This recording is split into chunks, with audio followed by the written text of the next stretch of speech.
Tech table. Tech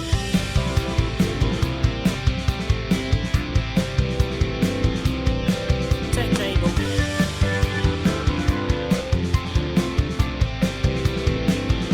Tech table.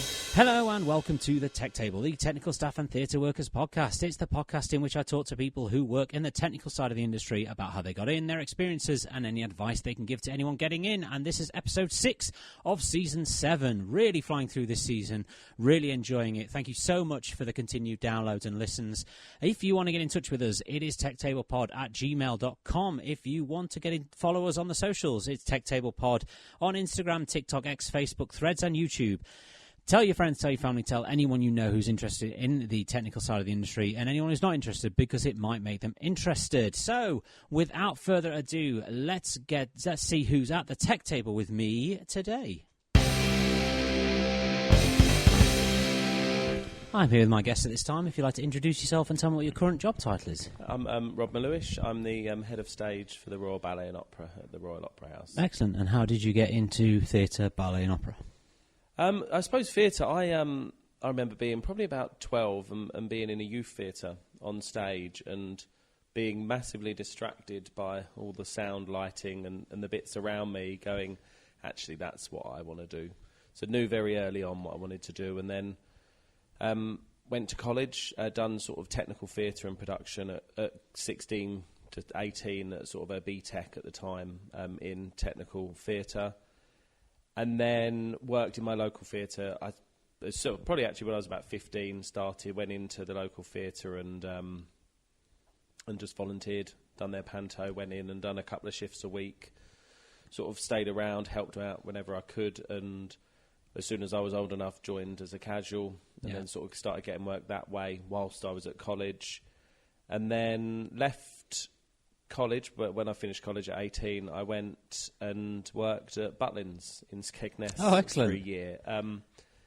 Didn't know what I was walking into, sort of all the jokes around red coats and and I just remember walking in and being amazed at the equipment. Do you know what I mean? At 18, what at the time, all this sort of brand new, this was 20 years ago, and all brand new LED equipment, the best lighting desks, and just being given all this equipment to play with at 18, and just being the most enjoyable time, just getting through it and really, really learning what I wanted to do. And then done that for a year, and then a trainee technician job came up at the Royal Opera House, which was it was sort of the precursor to an apprenticeship. So you got to learn the different areas: stage, lighting, sound, props, all these different areas, and then at the end of it, sort of I moved into lighting, but with a bit of automation. Right. Started then doing more automation, and then moved into the automation department. I think at the time, again, this was 15 plus years ago, and it was such an emerging technology. It wasn't. It was exciting, and what was happening was there, and you could do so much with it. So stuck with it, and around COVID, just before COVID became the COVID year came, the head of automation for the Opera House, just sort of moving up. I'd been the assistant for a while and then moved up into head of automation, and then last year moved into my current job, which is head of stage. So I'm responsible for the automation, the props, engineering, carpentry, and stage teams at the Opera House. So I've got sort of our departments around about 80 permanent staff, then another 40 casual staff. So that's excellent. That's the journey. Wow, lots to unpack there. So you trained. Where did you train? In Peterborough Regional College. Right. Okay. So it was just at BTEC level. It was again just to try a bit of everything for 2 years, and then came out with a BTEC. And then at 18, you went straight into Butlins. Yes, right. Butlins, and then after Butlins, then started with the trainee technician job. So that's quite an interesting switch from Butlins to opera. It really was, yeah. I'll be honest, when I first started the Opera House, I didn't tell many people that. They were like, "Where did you come from?" I was like, "Oh, just another theatre." Another theatre. Didn't think the. Which Butlins were you at? Skegness. Oh, Skeggy. The original. Yes, I've been to Skeggy Butlins. So what was your first... let me think about this. What was your first show that you did at Butlins? And what was your first show you did at the Opera House? Do you remember? The first show I did at Butlins... do you know, I think it was Basil Brush. Touring Basil Brush came in for the night. And then just with I suppose with Butlins as well, you'd be doing...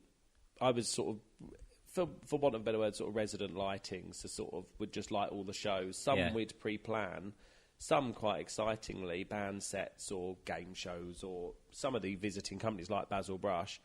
Because of how much the turnover happens during the day, I'll be up in the lighting box and I wouldn't see what was on stage until the tabs opened. So it taught me to sort of really busk lighting and just go, right, what, I don't know what I'm about to see, but let's go for it. And then to sort of go from that to the contrast of the Opera House that's so structured. Very planned. Yeah, everything's planned. We plan years in advance. And interestingly, the first day at the Opera House was working on one of Wagner's Ring Cycle shows, a 7-hour opera, an hour and a half interval it has in the middle. It's the epic and the crew and the scenery. I've never seen so many crew and moving scenery. They have tugs to pull the scenery because it's too heavy for people to push. And just walking in and this whole interval, this 90 minutes was just... intensely someone just shouting that needed work that needed to happen for 90 minutes, and I was like, this place is insane. I didn't know at the time that's the biggest show they've ever done. Right. So actually everything's got easier since then. But yeah, it was quite a contrast between the two. So from Basil Brush to a 90-minute interval change. Yeah. Wow. Excellent. So in both those two areas, have you come across any issues within the industry? Anybody holding you back, anything like that, naming no names? Or have you seen... I don't know, because... Sorry, just going on a bit of a tangent. Because I come from a musical theatre background, you see... There's times when you see... for want of a better word, there can be misogyny and things like that. Not always intended, but it can be. Is it like that in the opera world, in the Opera House? Because there are so many people there. Can it be like that, or is it? I think it's come on. Yeah, it's come on so much, and that actually was one of sort of when I took on the role of head of stage was a real push. Do you know what I mean? And I really think that's something that I am seeing improvement, but we want to keep seeing it. Of course, yeah. Do you know what I mean? We want to see more people and see that sort of parity in that within what we do. It's we still our stage team is still male dominated, and I'd love to see more people coming through. I think how we do stuff now with how it works, same as in costume and other areas, there's no need to have that's a male job, that's a female job. We're not in that now. There shouldn't be barriers like that. We're not going, I need to lift a 200-kilogram roll of lino on my own. So that doesn't happen because we've moved on. We've realised how unsafe it is, and we've seen our older members of staff that are now retiring with backs that don't allow them to walk. Yeah, absolutely. Yeah, of course. The industry has come on so much, and I think that's all part of embracing that and helping to change how it is. Excellent. What would you say are the pros and cons of working in this industry? The pros are always it's fun. Yeah. I think for me, and I think some days it's not fun, and you go, do you know what? I'm not feeling it today. But actually, to keep knowing what you're doing is so varied. Do you know what I mean? I've worked in the industry 20 plus years, and no 2 days have been the same. Yeah. Nothing's. It changes. Shows changes. You do the same show. Even people that work in the West End do the same show.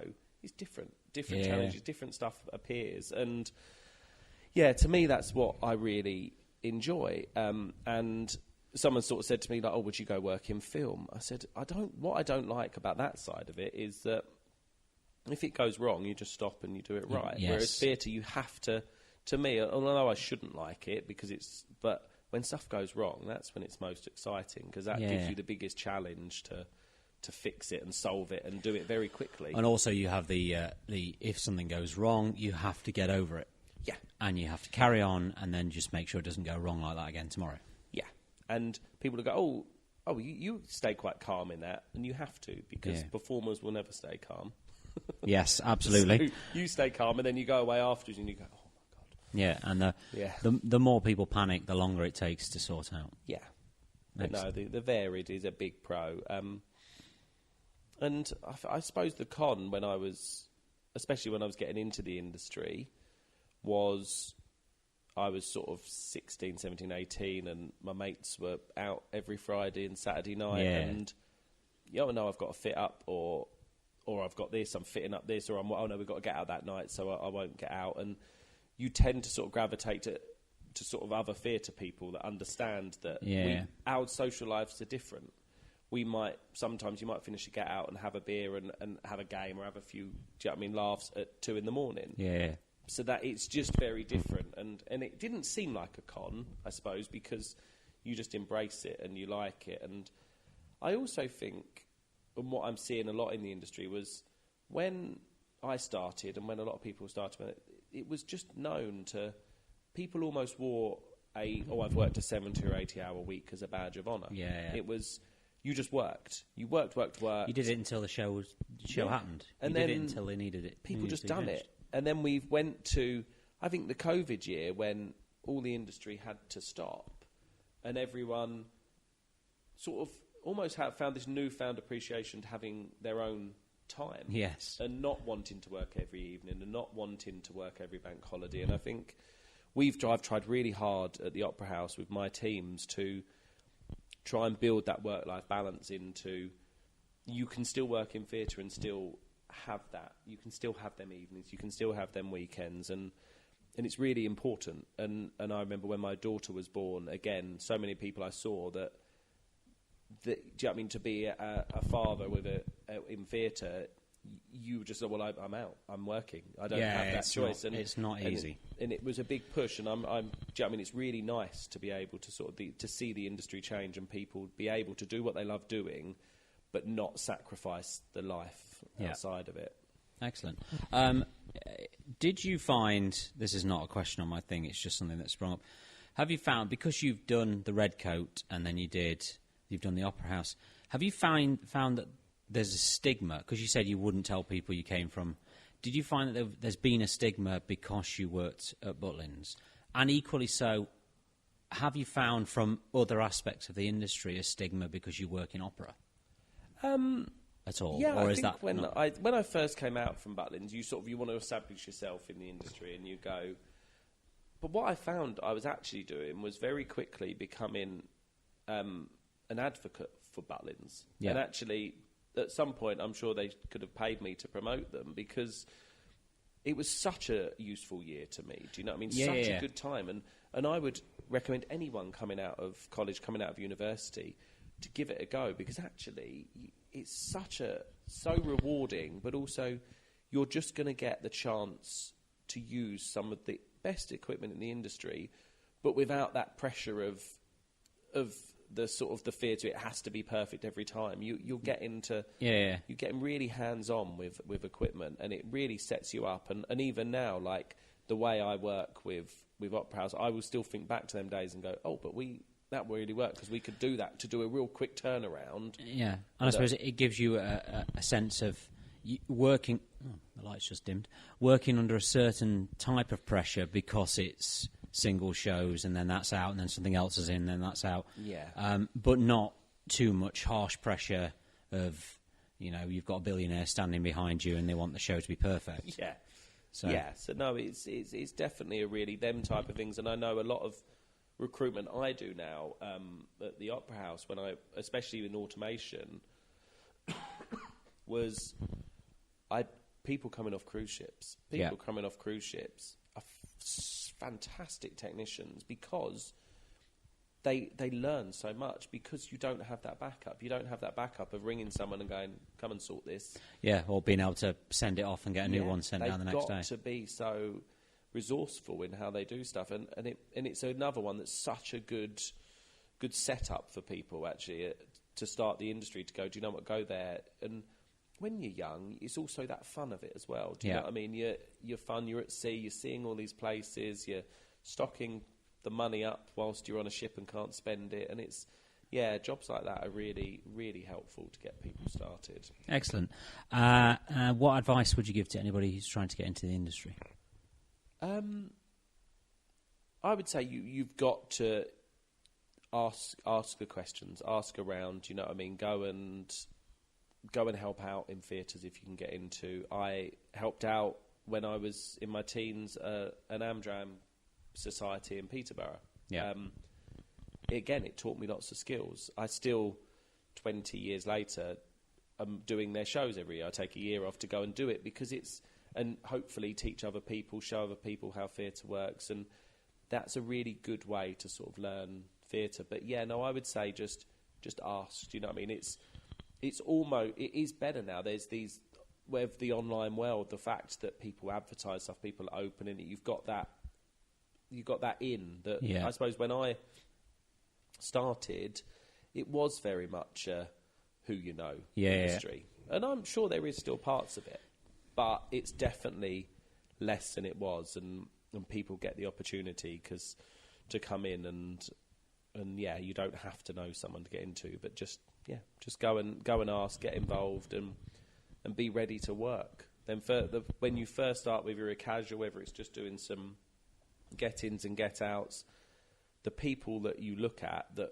just want to get involved, are eager, will jump on stuff, don't mind doing the job that's lifting a load of steel deck instead of turning on the flashy lights. And they're the ones that you go, actually, there's promise, and they will keep getting the work. And we're in a good point in this industry now for new people coming in that we need the teams. Yeah. Do you know what I mean? COVID, with people leaving the industry around that time, there is areas where we don't have that skill. And that's the time. That's the time now to sort of start coming into it, because we need them people to keep it going, because otherwise the technicians that are here are going to get older and older. Yeah, and going to be retiring with the bad backs. Yeah, and we need that. So, excellent. And that's all I've got. So thank you so much for joining me. Thank you. It's been a Thank pleasure. you.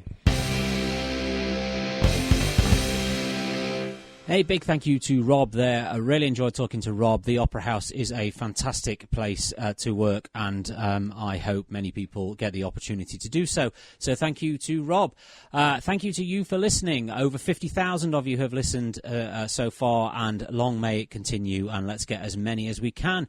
If you want to get in touch with us, it is techtablepod@gmail.com. If you want to follow us on the socials, it's techtablepod on Instagram, TikTok, X, Facebook, Threads, and YouTube. Tell your friends, tell your family, tell anyone you know who's interested in the theatre or in the technical side of the industry, and anyone who's not interested, because it might make them interested. A huge thank you to the Tech Table team, Mig G, Jade, Flynn, and Nathan. Really, really thankful to them to helping me with this, because it would not happen without them. And thank you to you for listening. If you want to hear more of me, I am on the Conversation Vacant show on Backstage Radio between 6 and 7 every Sunday evening. If you have DAB, it's on DAB in parts of London, and if not, it is on the internet, so give me a listen. And I'll be back next week with another episode of The Tech Table. So, yes, plenty of me to listen to, and I hope you all enjoy doing that. And so, until next week, I shall see you all next week.